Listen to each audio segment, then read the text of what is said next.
நாட்டுக்காக உழைப்பதற்கே அண்ணா பிறந்தார்.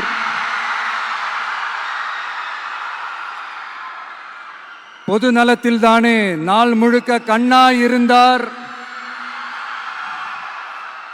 அப்படின்ட்டு எம்ஜிஆர் அவர்கள் ஒரு பாட்டு ஒன்று பாடியிருக்கிறாங்க, கேட்டிருப்பீங்க. அப்படிப்பட்ட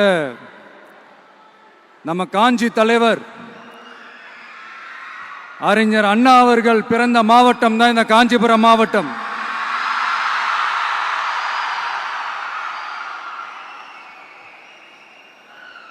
தன்னுடைய வழிகாட்டின்றதுனாலேயே தான் ஆரம்பிச்ச கட்சியினுடைய கொடியில அறிஞர் அண்ணா அவர்களை வச்சவர் எம்ஜிஆர்.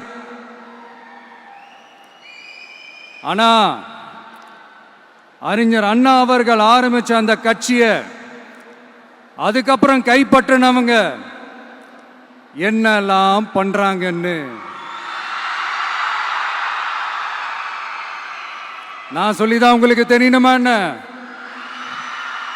மக்களே, உங்களுக்கு தான் அது நல்லா தெரியுமே.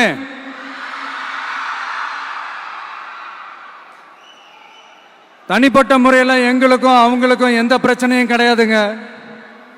எந்த வாய்க்கா வரப்பு தகராறுலாம் எதுவுமே கிடையாதுங்க. அப்படியே இருந்தாலும் அது நம்ம கண்டுக்கவே போறது இல்லைங்க. தனிப்பட்ட முறையில் அவங்களுக்கு வேணா நம்ம மேல வன்மத்தோட இருக்கலாங்க. ஆனா நாமெல்லாம் அப்படி கிடையவே கிடையாதுங்க.